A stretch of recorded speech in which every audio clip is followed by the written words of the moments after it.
બોટાદ શહેરની નગરપાલિકા ખાતે મતદાન જાગૃતિ અભિયાન અંતર્ગત ચીફ ઓફિસરની ઉપસ્થિતિમાં વેપારીઓ સાથે મીટિંગ યોજાઈ। લોકસભાની ચૂંટણીને હવે ગણતરીના કલાકો બાકી છે, ત્યારે તંત્ર દ્વારા મતદારોમાં જાગૃતિ આવે તેને લઈ વિવિધ કાર્યક્રમો કરવામાં આવી રહ્યા છે।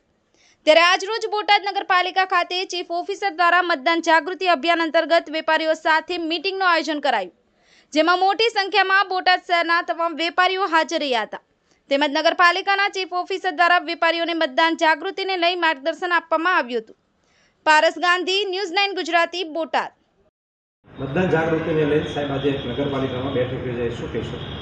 હા, આજે મતદાન જાગૃતિના ભાગરૂપે પ્રવૃત્તિના ભાગરૂપે શહેરના જુદા જુદા વેપારીઓને બોલાવેલા હતા અને હેતુ એ હતો ખાસ કે બોટાદ નગરપાલિકા વિસ્તાર અથવા તો આપણા જિલ્લાનું ઓવરઓલ મતદાન ઊંચું જાય। આગલા ચૂંટણી વખતે મતદાન પ્રમાણમાં ઓછું જણાયેલું હતું, એટલે બોટાદ ઉપર ખાસ ધ્યાન આપવામાં આવી રહ્યું છે। આપણે વેપારીઓને 2-3 મુદ્દાથી સમજૂત કર્યા છે।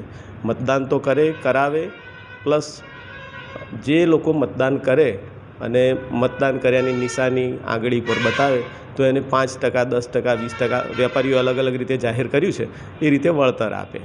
આ રીતે આ લોકોને સમજૂત કર્યા છે અને આશા છે આ વખતે એનું અસર દેખાશે। કેટલું મતદાન થયું? ગઈ વખત છેલ્લા મતદાન કરતાં 10% મતદાન વધારવાનું લક્ષ્યાંક છે।